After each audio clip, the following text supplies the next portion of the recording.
Welcome to the Thinklings podcast, a conversation where good thoughts help renew the mind with the Word of God.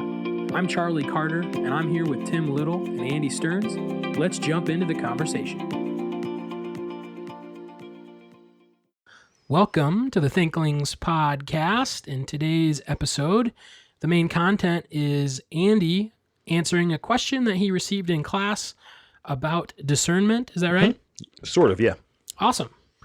And is there anything else we want to say before we jump in? Let's roll. Well, as always, we have some Thinklings business to tend to. Books and business. Let's talk about some books. So I got a quick mention for my book. I'm just going to mention one I want to read this week. I was listening to a podcast. I was listening to First Things podcast a while back, and the author, the writer, or the podcaster, sorry, had Eric Metaxas on. And Eric Metaxas is a figure that I know pretty well because he wrote a really deplorable biography on Dietrich Bonhoeffer. Now, not everyone's going to agree with me on that one, but I'm right, and I can prove it. But at the same time, he's a really great communicator and writer. I heard him speak on the topic. The guy's amazing when it comes to communication. He's written a bunch of books. But I actually have a book of his that I really want to read. It's called Is Atheism Dead? And I heard him interviewed on this. And what he's not an apologist. He's just like a public intellectual kind of thing. And he's going to go through like what he thinks is amazing information that's out there that not enough people know about. So it's more of like a popularizing book, it really fits his model of what he's been doing. But anyways, it really seems interesting. So I can't rate it at all. And I don't even know if it'll be good, but I'm really intrigued. So Is Atheism Dead by Eric Metaxas? Sounds fascinating to me. It does sound interesting. Here, I did realize that there was something we wanted to mention. We just were talking about it.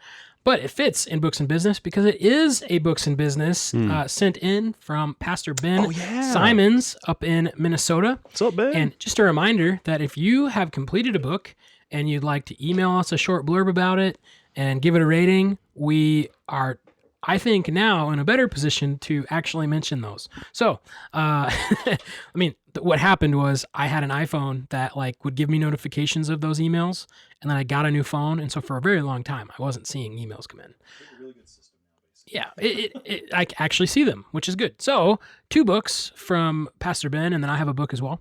As a kid's book called Paul's Big Letter by J. Aaron White. And Pastor Ben gives it a 7 or 8 on the Thinklings goodness scale. He says it seems like it's a pretty objective walkthrough or explanation of Romans on a kid's level aimed at kids 8 to 12 years old. And he does mention that there's some points of Reformed or covenantal theology in there. So just be aware and discerning as a parent with the theological background that you want your kid to pick up. We are all dispensational. That's why we mention it. Paul's Big Letter, which is a kid's book on the book of Romans. And the other book is Authorized, the Use and Misuse of the King James Bible by Mark Ward. And he gives that an 8 or a 9. There's a long paragraph here. I'm not going to read it. But Andy, you've interacted with this book. Yeah, I really like this book. So there's 2 kinds of, there's a couple, but one kind of a book that's discussing the King James only controversy is going to look at the underlying text issue. So what is the foundational text issue? And my favorite book in that category, even though there's plenty others, is by James White called The King James Only Controversy. What Mark Ward does is he really helps us because he looks at the English side of things. And his key idea is false friends. And it's like words that not only do they not mean what we think they do, they mean the opposite. So I love this book, and I think that's a great rating. Yeah. Do you have any interaction with it, Tim? Yeah, it's in our bookstore. We normally stock it, and does Tim have any interaction? Yes, we can sell you that book. we can sell it to you. He does have a pretty good functional memory of what he has in the bookstore. He does. It's impressive. It's pretty impressive. I order all the books. So when somebody calls in and say, "Hey, do you have this book?" and I've never heard of the title before, Nope. No. So anyway, I don't answer the phone too often, but it's a little unfair when I do, and my employees see me and I just say, no, we don't have it. Yeah. Anyway, Authorized is, we normally stock it, and it really does a great job just even dealing with some of the issues, or maybe even not issues, but difficulties with the KJV, like false cognates, where you think it means one thing, but the meaning of the language has changed. There are just a lot of really simple things, short book, but if you just kind of want to get a little more familiar with that debate, it's an excellent read. Awesome. So the book that I have, I've mentioned it, I think, once or twice before. And where I found this was a friend of the podcast, Dr. Josh Boyd. He gave me a list of books that are kind of a starter pack for classical education. And there's a handful of books on there that we've talked about. Like The Abolition of Man makes it multiple appearances on that list. And this was on that list. It is the 7 Laws of Teaching. And the particular edition that I have has a foreword by Douglas Wilson. And he helped me with their church name. Christ Church in Moscow, Idaho. Oh no, they have a classical school movement. And New St. Andrews College. New St. Andrews, and I don't know their high school, I guess. Yeah, they're big in the classical education stuff, and so I got that copy, and I've been reading it through, and I signed it in a class I'm teaching, and I really like it. We just finished it, going through it in the class, and there's a lot of good things. So there's 7 laws. I'm going to really quickly give them to you. And I think they're helpful to think through if you are a teacher or you're discipling someone and you want to think through what are the laws of this educational process. So law number 1, it's the law of the teacher. The teacher needs to know what they're talking about. That's my paraphrase. You have to know what you're talking about. That seems pretty simple. It's a given. Law number 2, the law of the learner. So a teacher who knows something and they're trying to teach, they need a student who pays attention to what they're saying. And that attention is a big idea in the chapter. Like you can force attention, but you want to stimulate like actual desire to learn. Then number 3, law of the language. The language that's used between the teacher and the learner has to be common to the teacher and learner. So you have to be on common ground. The law of the lesson is number 4. The truth to be learned must be learned through what is already known. So you can't just throw a bunch of abstract concepts at someone. You have to build the knowledge from where they are to where they are now, which I really like that. Number 5 is the law of the teaching process, and that is the teaching process is that you excite and direct the self-activity of the learner, and you teach them or tell them nothing that they can learn on their own. So it's not like you avoid simple things, but the idea is, again, of stimulant. Like you're trying to give them a desire to go and find and search and discover. So you're exciting and directing self-activity. Like they're doing more learning when they're not around you on their own. Then there's the law of the learning process as far opposed to the teaching process. The learner must reproduce in his own mind the truth to be acquired. So like there's a personal apprehension of what's being taught. It's not just a knowledge dump. And then the last one, the law of review. The completion, test, and confirmation of teaching must be made by review. So just if you follow that template as a teacher, as a discipler, there's some really nice practical nuggets. But the reason why this is really good is because of the way John Milton Gregory approaches education. He does not view education like most modern minds do, which is a search for an answer, a search for pragmatism or practicality. Education to him is holistic. You do not have knowledge if it doesn't affect your mind, your intellect, your will, your affections. Like it's the soul.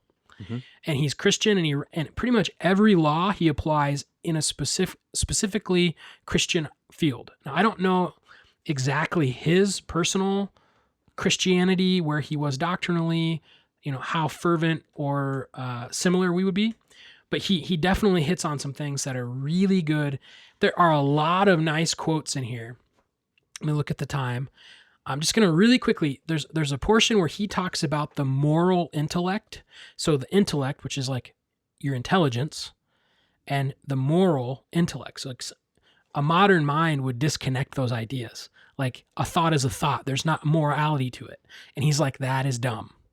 Every thought is moral, and it affects your will. So Let me read here. Our whole discussion thus far has taken for granted the intimate and indissoluble connection of the intellect and the sensibilities, the inseparable union of thought and feeling. So thinking and your affections.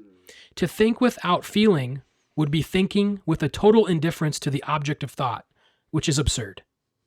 And to feel without thinking would be to feel without knowing what we feel, which is impossible. Insert right there, abolition of man. Okay, Lewis gets all over that topic. Now, as most of the objects of thought are objects also of desire or dislike, and therefore objects of choice, it follows that all important action of the intellect has a moral side or quality, and this too has been assumed throughout this volume. This moral side of the intelligence may be called the moral intellect, the intellect working in the field of the moral life. The love of knowledge for itself or its uses is moral at the bottom, as it implies moral affections and purposes of good or evil. All motives of study have a moral character or connection at their first or second step, and hence no education or teaching can be absolutely divorced from morals. No education or teaching can be divorced from your morality. Man, that's good. So when you, in education, take theology away and you don't believe that there is a right and a wrong, are you actually educating? Or are you conforming people? Great thought question there. The affections and conscience always come to school with the intellect. Oh, such a good that's quote. good. Wow, that's quotable. The affections and conscience always go to school with the intellect. Which means if you ignore the intellect. But here, got two more paragraphs. Got to keep going. Okay, but go. the moral intellect, or cognitive conscience, as we may call it, finds its fuller sphere in the recognized domain of duty. And he's not meaning like, yeah, I have to do things, but it's like this patriotism idea. The higher realm of the affections, the virtues, and religion, which again, Lewis picks up on that in The Abolition of Man, big time. From these, the mind borrows its highest and strongest incentives to study in its clearest light and understanding. Let the teacher constantly address the moral nature and stimulate the moral sentiments if he wishes to achieve the highest success possible for him. This moral teaching was the chief excellency of, and he mentions a guy, I don't know who it is, Pestalozzi, I don't know who that is, Pestalozzi's work, and it is a leading characteristic of every great teacher of mankind. He would get from the mind of his pupil its highest and most heroic efforts. He who would do that must appeal to its noblest sentiments, its love of God, its country, and its fellows, so love, its personal aspiration for a noble, useful, and beneficial life, its love for truth and goodness, and its purest hopes of heaven. If these sentiments are feeble or wanting, the teacher must build them up or he will fail. Then the very next section is the power of Sunday school. The church. And then I love this. The Sunday school ought to be the best and most successful of all schools because it is openly, freely, and fearlessly religious. The theology part of education is inseparable from the task. You're not actually educating if you're not hitting more than the intellect. And I think modern educators are deceived in thinking that they can touch the brain without a heart. And they're actually not. They're cultivating a human who is morally deficient. He might know a lot of answers, but it's not a holistic education. So that perspective is in every chapter, and it's really good. So I think I would rate the book at least a 6 or a 7. I would have to probably read it again and go decently slower to pick up on some of the nuances of it, but it's a very good book. And if you're interested in education or thinking some of those things through, the 7 Laws of Teaching would be a great starting block. So I've read that, and Dr. Cole was the one who assigned me to read it. When he used to teach a class way back in the day called Teaching Secondary Bible, which is like teaching high school Bible, and it was his one class he taught in the education department. And so I took it with like a couple other people. So I had to read that for his class, and I remember it was so helpful because I think I had grown up thinking teaching is like downloading knowledge. But I had forgotten a lot of that, and you're reading that, I'm thinking, oh man, that's really cool. So, that's a good book, man. And I just looked him up. You said you didn't know his religious background. If Wiki's lying to us, then I don't know. But he says he was Born in New York, so there you go, Tim. Graduated from Union College. He was born in 1822, so it's a long time ago. He then spent 2 years studying law, but ultimately entered the ministry and became a Baptist clergyman. Oh, baby. So I got to find out if he's like a liberal Baptist. Enter him into the Hall of Fame. But if he's isn't, an alumni, then let's do it. there's classical education in the Baptist. So it was Union College. Of course, they went liberal, but he may have been before that time period. Because that would have been around, I mean, Southern started going liberal in the 40s and 50s of 1800s. Well, Shedd was at Union in the late 1880s. I know correlation isn't causation, but I just can't understand his mind from this book and think he was a theological liberal. Like, that just doesn't jibe to me. Like, there's no way that he was like, oh, the Bible's not inspired. Like, that would just shock me. He was before that time period, so I would actually be surprised as well. The liberalism, I mean, Shedd was still fighting it in the late 1800s, so he was before that. It really wasn't until the mid 1800s when that's like coming across the pond. Right. So, yeah. Interesting too. Book was written in 68 or 18? No, I had it up. 1886. Okay, so just think through that. You know, sometimes we think we're so intelligent and bright, then we run into something that's over 150, well, like almost 150 years old. Yeah. And we realize, we're just batting around ideas that this guy had figured out. This chronological snobbery. Exactly. You might be familiar with Teaching to Change Lives, 7 Proven Ways to Make Your Teaching Come Alive by Howard Hendricks. Great book. And I was just talking to a friend, and he was reading this book and your book. What's yours again? 7 Laws of Teaching? 7 Laws of Teaching. And the 7 Laws of Teaching, he's like, it's the same. Well, what are the 7? And then he realized that at the beginning of Hendricks's chapters, he quotes Milton Gregory. Yep. So Hendricks is riffing off of this guy. So if you're familiar with Teaching to Change Lives by Howard Hendricks, which is a really good book too, by the way. It's really good. You would really benefit from picking up John Milton Gregory's title. So that's like Hendricks's MO. His book, Living by the Book, is literally the observation, interpret, application. He's literally going back to Trina's original methodological Bible study and trying to make it like a lay level or repackaging it. And I think that's what he does really well. And by the way, I have a signed copy that my sister-in-law, Julie Nichols, got me. So that's really cool. I know. One last thing. Shout out to Julie. Just because of that like time era quality that we're talking about. What's the word that comes up with Coleridge's Waterfall? Sublime. The romantic movement. So thank you. I couldn't think of the word in my mind, but like this sublimity, and that's kind of it's in the discussion it's a beauty discussion. And when we hear the word sublime today, we don't have that connotation, but man, Gregory uses it all the time. And I actually brought it up in class and I was like, do you know what he means when he says that? And it's like a modern context. We have no idea he's talking about beauty, but he uses that term sublime a whole bunch, which is just a cool connection because I guarantee Lewis read this. Guaranteed. I was just looking that up actually. I was like, I wonder if C.S. Lewis has read this, but I don't know. That'd have to go from one side of the Atlantic or over to the other, which usually it's the other direction. So I'm sure he interact. I don't. Maybe not. Maybe I don't know. not, but it just seems like kindred minds, kindred souls there, big time. That or. And this would fit Lewis very well too. Maybe they were both reading the older authors. Definitely. That could be.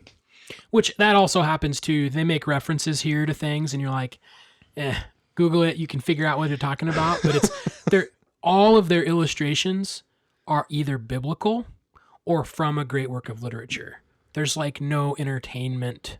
Like that TV show, like we talk about The Hobbit and Lord of the Rings all the time, which were books, but we like in our culture, it's like a reference to this entertaining thing and like it pulls people, but like all of their like grand illustrations are book, which, anyway, Tim, you've got a book. Let's move on. So right now I am listening to, with my children, volume 4 of the Inheritance Cycle, the Aragon Inheritance Cycle. So that's one thing we're doing. I started listening to Frankenstein. I've been wanting to read that, but I found out it might be easier for me to listen to it. That one I'm doing personally. The book I want to highlight is one I talked about a few weeks ago, The Accidental Feminist. I've been reading through that some more, nearing the end. This is a book I've been even more impressed with, including some of her exegesis. She's actually shows some greater knowledge of the Bible than most female authors. She even mentions the Song of Solomon. In the Song of Solomon, the married woman urges the single woman around her to not arouse her desires until it is time. Like, wow, she's actually familiar with the adjuration refrain. I don't see that very frequently. So a fun little surprise there. And then later on, page 116, she writes, we're endlessly having the discussion about whether women can have a home life and a work life, and whether she can do everything with skill and ease. Frankly and understandably, I think a lot of women are just exhausted with it all. And that's what feminism has done. It's kind of overburdened women, and she acknowledges that. And more, there's been a greater reaction against the feminist movement. So I really do like this book. Just throwing it out there. That's what I'm reading right now, and still recommend it. All right. So I teach a class at the college that I work at, Faith Baptist Bible College, called Christian Experience. And it's a class on sanctification and salvation. So we start off with the doctrine of salvation for the first couple weeks. And then for the rest of the semester, we walk through issues related to sanctification. And my mentor, Jeff Newman, used to teach this class. And so I largely follow his syllabus pattern. And he did a lot of really great things, but one of the most genius things he ever did is to take attendance the second week on like a Thursday, is he would ask all the students to write any question they had about the Christian life on a note card and pass them in. They could ask anything, and then he would seek to try to answer as many as he could throughout the semester. So this is my third year teaching it, and so I've had a lot of questions asked, and it's been really good. I've really enjoyed trying to answer these questions. And there's one that came in that I really thought was interesting. We answered it already in class, but I thought it might be worth batting around on the podcast today. So let's have a conversation about media and discernment. So here's the question that the person asked. What would you say is the key, biblically, to discerning what one should and should not consume in media and entertainment? So essentially, what's the key to discerning when it comes to media and entertainment? What's the key to discernment? So I have an answer ready, but I kind of wonder if I should let you guys take a cold take on it, or if you guys just want me to give what my thoughts are and we bat it around after that. Key. So the student does that, the key. Yeah. Mm-hmm. Like the key, if we're going to take that as like the most important thing. Well, Sure. okay, so Well, I've got an answer right away. I know what you're going to say. You do? What is it? It's got to be something with the affections. Yeah, right? a little bit. Oh, man. So I think, my first thought, and I'll the kick affections this, is going to be this really over key. to Tim. What we just talked about with education applies it fits here. really well. It's not only an intellectual issue. What is right? What is wrong? Oh, I'm not supposed to. Don't do it. I can do it. It's so much deeper than that, because it's not just your intellect. It's why you're choosing. Choosing is a will, a decision.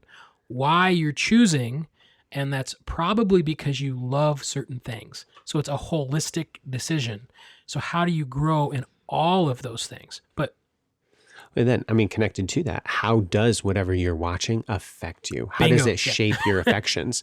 So, Did you guys just open my notebook a minute ago and read my notes? no, we're very like-minded.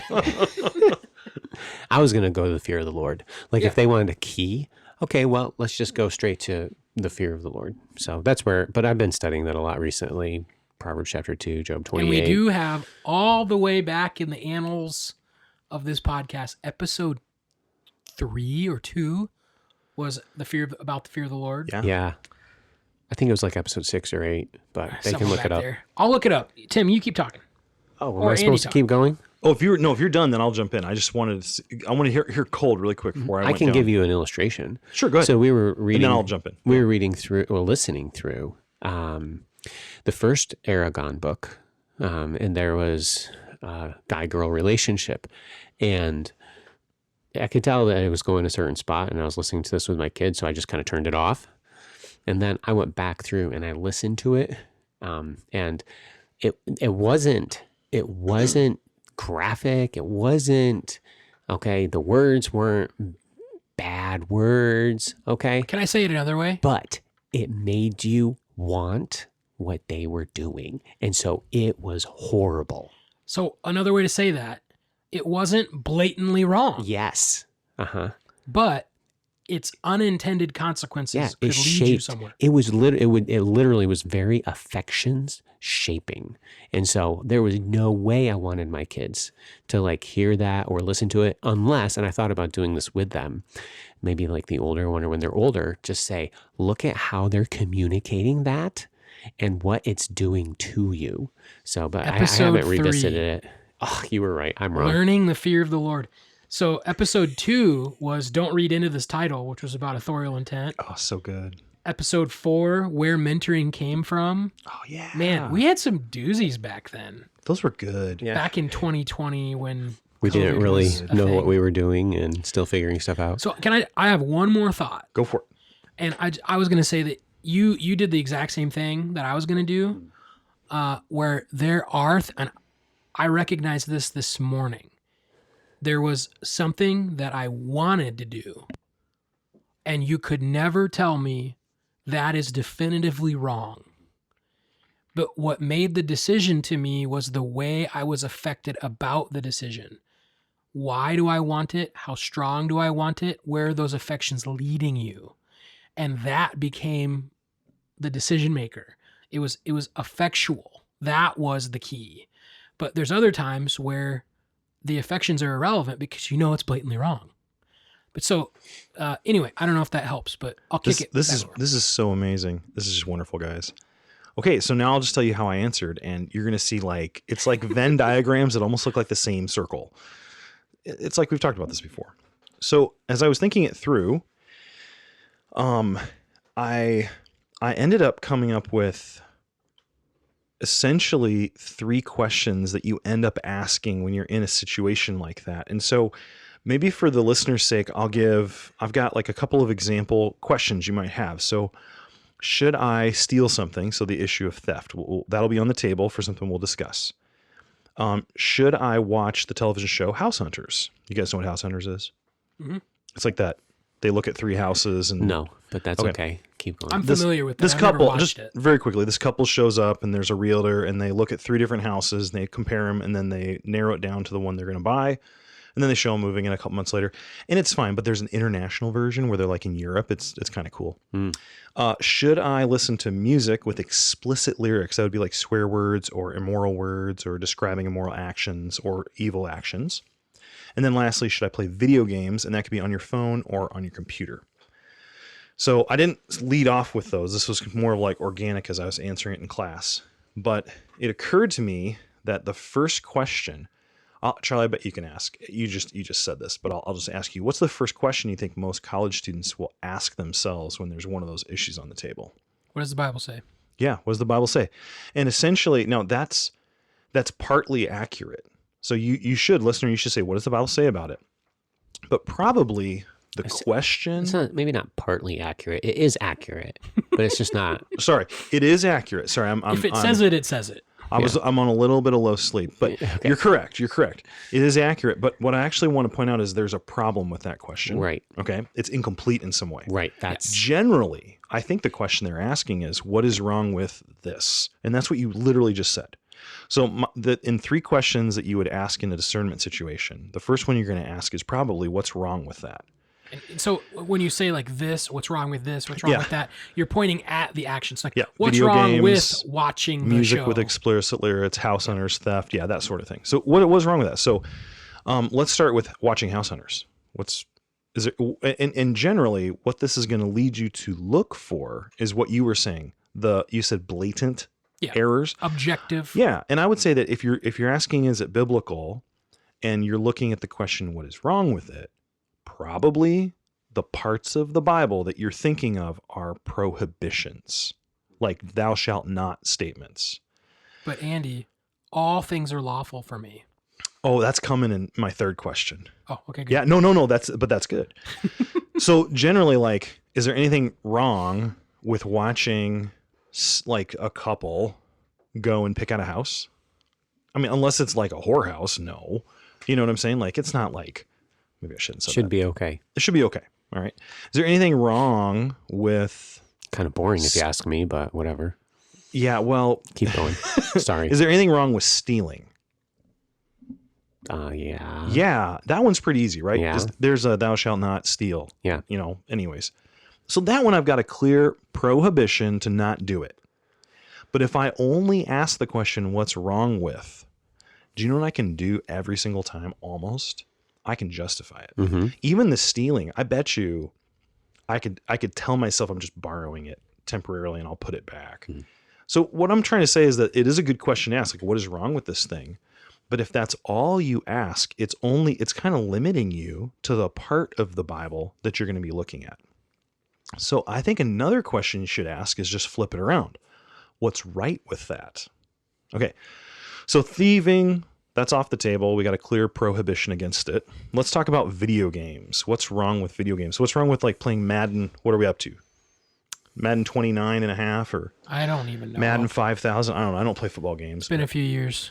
What's wrong with playing a football game on a PlayStation or Xbox 21 or whatever they've got these days? I don't think so. I mean, unless there's like immorally dressed cheerleaders, unless there's like horrible language. Which I'm pretty sure they don't really have either of those. I don't think, yeah. I think probably on the prohibition side of things, we're not really going to find anything, right? Yeah. Yeah. So then really that would pass pretty much with flying colors. Clash of Clans. There's nothing really bad in that sense about Clash of Clans. So now let's flip that around and ask what's right about both of those. I think there's probably some right things. I'm not saying there's not any. As long as the Bears win, it's all good. Oh, bleh. How It about can be a time perhaps of fellowship with a friend or Yes. Yeah, and I think we talked about this like 3 episodes ago, or it was recently. I think part of when you ask what is right about is it will show you like the benefits. And so we talked about Clash was a way that we got to know more guys in our church. When social media first came out, I got to know this one guy in church just through Facebook Messenger because he happened to be on Facebook when I was. And that's a totally different listener to the way Facebook is today. So I do think that asking what's right about it can help you. But you need to know one more thing if you're going to answer that question. So if I say what's wrong about, I'm looking for prohibitions. But if I say what's right about, it's almost as though I need to be very clear on what my biblical marching orders are. Does that make sense? Mm-hmm. If my job is to live, to glorify the Lord, to carry out the Great Commission, to love the Lord my God with all my heart, soul, mind, and strength, and love my neighbor as myself, those are right. Those are like positive instructions. Now let's compare. Does playing a football game by myself allow me to do that? By myself.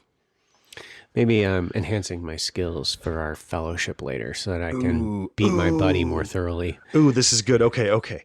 That's good. I like the justifying mind there. That's really good. Had a lot of practice. Well, I would say there's probably other elements. Is this like your 30 minutes a day where you're relaxing? Okay. All right. I'll carve out some room.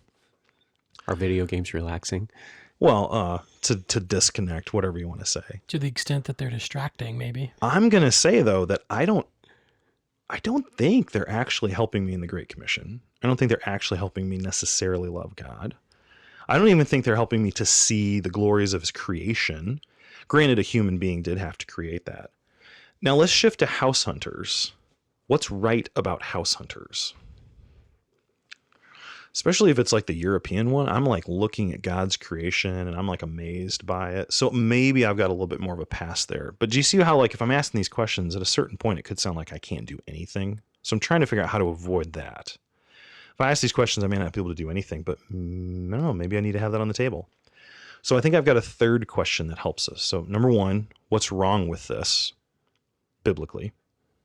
Number 2, what's right with this biblically? And that requires that I know what my life is. If I think my life is my own and I'm just supposed to live to be happy, then what's right with this is going to be shaped very much by that. So the deeper and the more thoroughly and the more consistently you know and are in God's word, the more you sit under God's teaching and preaching in your local church, the more you have a consistent walk with God, I think the better you'll answer number 2, but I think it's dependent on you, the person. So my third question, I think that helps us to think discerningly is, what is this, whatever it is, doing to me? And this is where, Tim, your affections thing comes into it. We've talked before about video games. A lot of times the people who play them want to live in this world where they can be successful and like succeed, but there's very minimal effort. Okay. Sometimes it can be that I want to win. I never win at life. Like I never do.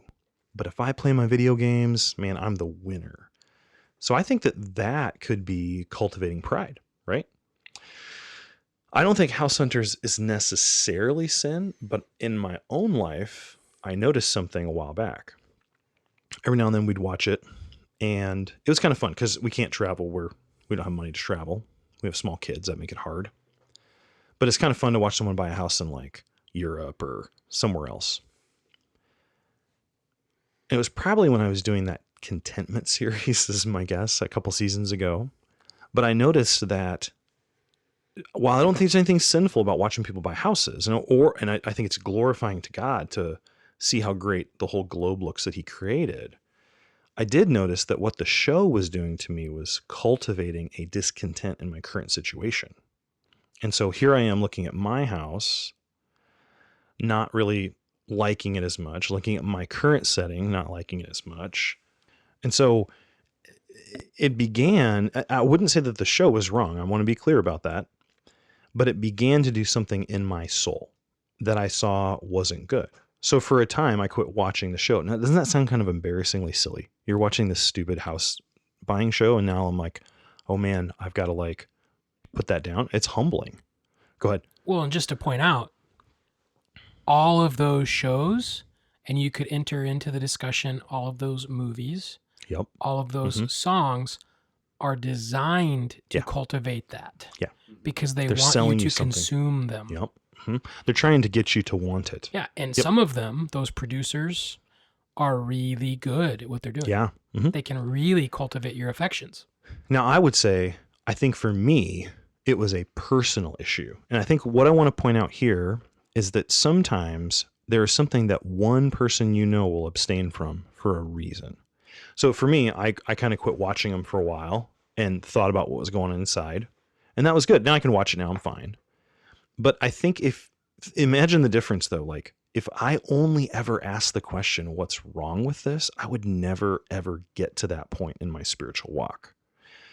But if I'm asking what is right about it, isn't like, what does God want me to do? Does this help me to do that? And then what is this doing to me? So I don't know if either of you have ever had a challenge in having a potty mouth. I'm guessing, Tim, you never really were a potty mouth guy.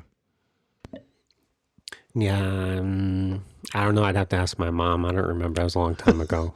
So I was public schooled, and on the playground, we could curse like sailors, let me tell you. Okay, So I don't know. I didn't have that problem. Okay, yeah. And then I worked around a certain group of society that swearing was like their second language. So there was a time in life where it was hard, and it was because being around it so much cultivated, number one, the anger behind it, and then number two, I had the vocab in my mind presently. And so that's largely gone. I hardly ever does any of that pop back as even a temptation. But there was a television show, no swearing in the show. That's what I got to understand. I got to tell you, there's no swearing in the show I'm talking about. I can tell you what it is, but it's just a television show. It's a sci-fi thing. It's nonsense. It's not that big of a deal. But I remember I watched it at that time in my life, and I hadn't seen it in years. And like 20 years later, I watched a couple episodes, and the weirdest thing happened. And I don't know if it's how your brain works, but like in moments of frustration, like weird words would want to come to the top of my mind that I hadn't thought of for years. I could not figure it out. And my assumption is it's just something connected. So again, I don't think the show that I was watching is sinful per se, but I'm trying to be aware, what's this doing to me? And is this what I would want inside of me? So it's funny because as I was prepping, there's two things that happen as I'm prepping this, like these thoughts to share. Number one, we start off with what's the prohibition, and where we're ending is essentially your book you're writing. It's sanctification. It's paying attention to what's inside of you. It's paying attention to what trials in your life and what those reveal about in your soul. It's literally the answer. Yep. And I think sometimes when a person wants to know, like, how do I be discerning in media? I think what they might want to know is a checklist that they can check off and then have freedom to go do what they want. But I think it gets cumbersome after a while, because I think the question of discernment in media is actually the question of sanctification and your walk with God. So that was number one. And then number two, this started to feel really familiar about like 20 minutes before we aired this, and I couldn't figure out why. So listener, if you go back to episode 79, I actually talked about some questions for discernment from a book by Jerry Bridges, The Pursuit of Holiness. And he does it differently. He has 4 questions. Is it helpful? Does it bring me under its power? Does it hurt others? And does it glorify God? And those are all from 1 Corinthians 6, 8, and 10. And I like that, but I think, and so I don't think I've overlapped that too much, but I do think if you could think of these 3 questions, what's wrong about it? What's wrong with it? What's right about it? And what is it doing to me? I think that would actually help you to answer questions about media, but not just media and entertainment, like a whole host of things in life. All right. So you guys have any final thoughts on that before we end? What was your last one again? Question? Yeah, the last question one is, what is it doing to me Yeah, or so in me? When you think of what is it doing to me or what is it doing in me, okay, so a lot of times these entertainment, particularly like the video games, what they do is they just kind of suck you in. Yeah. So that you just want it and want it and want it. Now, when you're meditating on that, okay, and you see what's kind of going on, all right, and as a result, you want that, then there's something else in your life that ends up disappearing or getting less or less, or it gets less interesting, or you just like don't understand or don't care anymore. Okay, so what is that? That's just happened. That's the cultivation of your affections. Yeah, you and love as you something just, different. Yeah, Yes. you're just getting sucked into that so much that this other thing that you should love, that's biblical to love, that's going to make you a tree, okay, steadfast and firm, okay, Psalm chapter 1, is now not present in your life. So you're now becoming the chaff that just gets blown away. So anyway, that's kind of just a little tag on to what you were talking about. No, and that was 1 Corinthians 6:12 says, Paul's responding to their truisms, and they would say, all things are lawful for me. And then Paul says, but not all things are helpful. All things are lawful for me, but I will not be dominated by anything. And I do think that the domination or the enslavement, like I love it so much, I will not serve it. And they're just cultivating that love. So another aspect of this is even child rearing. So I have 4 sons, and thinking through how to cultivate affections and so that they have this discernment of what's going on inside of them.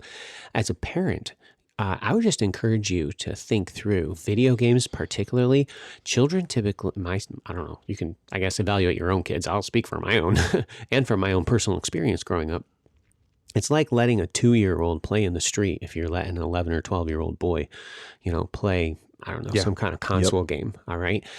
They really just don't have the discernment to figure out, oh, wow, I just played that all morning, Oh, well, or they don't, it's letting a 2-year-old play in the street. And then what's happening with that cultivation of the affections? So that's just kind of a little tag on as you're seeking to cultivate biblical habits and godly affections in your children. This applies to you, and then it applies for those to whom you've been entrusted. Yeah, I completely agree with that. As a child who, I don't know if my mom will ever listen to this, but I'm incredibly thankful that my parents gave me a long leash. But when the leash gets long, you trip over it and you choke yourself. And so, like, yeah, that was great. No, that was really good. But like, I played video games, and I would ask for a video game, and they would get it. Like, there was no, like, I don't know about that one. Like, shouldn't it just. I don't think there are games that it's just like, don't play that. Mm-hmm. Like Grand Theft Auto. Yeah, like, that one was the classic. Don't play that. Yep. Like, that's dumb. Like, my dad didn't like games that, again, what is it exalting? Yes. And exalting violence. Like Call of Duty. Like, I really think if you're going to play that, you have to think that through. Like and we talked about this, or did we talk about this? Maybe we have a plan for an episode, but like how blood sport was viewed as in early Christian circles. Oh yeah. Yep. Like when you think about Rome and the Colosseum, like, and how they would have absolutely abhorred something like that, but we're okay. Like, oh yeah, we're on teams and we're killing each other. Like, I think ethically, morally, you want to think that through. There are just things that you probably don't want to play. But I do think that there are games that there's nothing wrong with it. Yeah. Yep. And so I want to bring like a little bit of balance to the force here, where I do think that once you've said it's not wrong, that doesn't necessarily mean I don't think anything's neutral. Yep. So once it's not wrong, it could be okay. Yeah. But then it becomes a level question, like how okay? Mm-hmm. Is it just like, okay, fine? Is it good? Is it better? Is it best? Yeah. And I mean, I don't think we should try to fool anyone that like we're not monks. Like we're not always like we're not batting 1,000 on I only choose the excellent things. We've all eaten at McDonald's, okay? Like we have base tastes, and that's okay. And so I think when you get into entertainment, and I think a family changes everything, which obviously I don't have that experience. Normally what I partake of, it's me and maybe a couple of buddies, but I don't have the issue of, is there a kid learning from this at the same time as me? Mm-hmm. And so that is a huge contextual point. But I do think that that's a good, think through the scale. Like if you were going to put this on a wrong, good, better, best, where would you place it? And sure, you can play video games with your friends. And I do think that you can form friendships that way. You can form friendships a lot of ways. Like you can go do a bunch of random things. And if you're with the right people, you'll make friends. So I just try to give some balance there, that you do want to pursue the excellent things. But it's not like, I don't want to make our listeners like hypersensitive to like, get rid of every base desire. Like you can't enjoy anything that's not excellent. Like you must listen to classical all the time, and only like just you must go to the museum and stare at these paintings, and which I do think that there's a reason why the high arts are the high arts. But just take it in stride, I guess, is kind of my point. And I think that was the struggle in my mind as I was walking through these 3 questions. I think they help, but what I couldn't figure out, and that's where maybe in a future episode I'll try to like think it through more. But I agree, like, I mean, aside from some choices of our video games, we used to play games together, you and I, Tim, and I thought that was some fun times. Like we went over to my parents a while back for a family gathering, and they have an old Nintendo Wii, and my son will do bowling with grandma, and that's harmless. That's thing. good. It's like, and so it's that's where Ecclesiastes. Somebody's like, well, is there some kind of passages or whatever? Ecclesiastes talks about enjoying life. Yes. And being content with the substance which God's given you, right? So you're not worshiping it, but at the same time, you can enjoy the blessing that God's given you. And Grandma with Wii is a great illustration. Yeah. And I think like there was a video game that my brother and I used to play called Soldier of Fortune. It came out in like 2000, and it was a 32-bit or I think polygon game. It was very better graphics. No, it was a 64, sorry. But it was on a computer. And the claim to fame was it was a first-person shooter, and you were this mercenary. And when you shot people, if you shot them in the shoulder, their arm would blow off. It wasn't like the same death animation. If you shot them in the torso, their body'd pop in half. And so my brother and I thought this was amazing. Now, I do think like amazed at the ability of programmers to program all these other options. Like there's the ability of the programmers, okay, that's like sort of glorifying to God that humans can come up with that. But my brother and I are obviously not thinking that, because we would kill a bad guy and then walk up and literally shoot the body until all the parts were fragmented. Yep. And there was like a glorification of death. And I don't see that being in line with the order of creation. But yeah, that's where I'm struggling to say where. So I think these questions help limit me in a way that's good, but I think I need more thinking, and maybe we do that in the future episode, or maybe you got a thought. Oh, it's ongoing. It's just like your sanctification is progressive. And it's personal. Your development and cultivation of these desires and affections are going to be progressive. And you can actually go forward. You can actually take steps back. You can retract on things. But the one thought that I think you just slightly mentioned it, and I'd kind of give a plug. If you have the ability and you have a choice between playing video games or doing anything outside, do it outside. Go and do things outside with your friends. Like there's nothing like innately theological about that statement. There's Oh. no like, for me, was what I'm saying. okay. Like, as I'm Gotcha. saying that, Okay. I'm not like, I'm not loading the gun with like a big theological statement. I'm just like, if you want to play good, better, best, I'm over here with Psalm go 19 outside, and Romans 1. go for a walk, go hunt, go fish, go camp, go do like you will make memories doing those things that will far Yeah. outlast the memories of, remember when we played Smash Bros? Like, it's just, those are, it's better. It's They're just ephemeral. better. Yeah. Yeah. So that's my last thought. Okay. So I think then maybe, I don't know, like to walk away, listener, I'm thankful that we're trying to hit both sides of this, but so I would say this. I don't know. What do you want to say, Tim? You got a thought there. You got a face. So you made a face. Let's hear I it. got rid of games like a long time ago, and then the last 3 months ago, I think my one son wanted to play Brawl Stars, so I installed Brawl Stars, and it's been something we've been playing. And I've been just watching this. I've almost deleted it and told them all to delete it, like 2 or 3 times. Really? Because I've seen what it does. Okay, and then what it's doing to my kids. All right. So that's my caution with like what you're all talking about. And I haven't deleted it yet, but one time I'm like, okay, I know this thing keeps track of how long they're playing. Yeah. So I'm like, bring your device here. And it blew them away. And the one kid had no clue that he had played. At one time, I just let him go. I'm like, I'm going to let them go. Oh, And I'm just like, okay, you guys can just go play however long you want.